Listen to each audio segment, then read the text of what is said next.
Започна активностите за асфалтирање на повеќе локации во централното градско подрачје во Штип.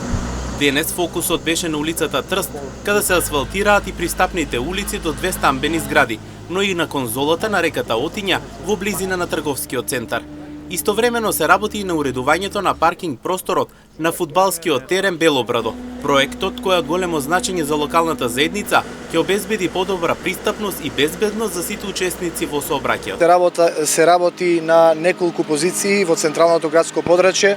Конкретно се наоѓаме на улица Трст. Овде се асфалтираат пристапни улици до 2 стамбени згради. Паралелно на ова, денес ќе се асфалтира конзолата на река Отиња на потегот пред трговскиот центар. Истовремено се работи на асфалтирање на паркинг површина на Белобрадо, на фудбалскиот терен, каде што младинците на брегалница тренираат, се надпреваруваат. Ја уредуваме практично целата површина, целото плато за паркирање и пристапниот пат до спортскиот центар Белобрадо. Неколку позиции се опфатени со денешните активности. Средствата се одвоени од буџетот на општина Штип. 1,5 милиони денари се финансиските средства за сите овие позиции кои што ги набројав исклучиво само за асфалтирање.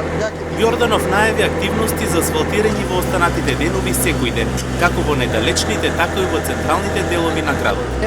Ќе продолжиме и во наредните денови со останати позиции кои што се зацртени во програмата за уредување на градожно земјиште и се понатаму секој ден имаме активности за уредување, за асфалтирање и до најдалечните, но и најцентралните места во нашиот град. Ако во текот на вчерашниот ден работевме во приградската населба Тричешми, еве денес сме во централното градско подрачје, се асфалтираат површини, се асфалтираше и платформата пред основното училиште Ванчо Прке.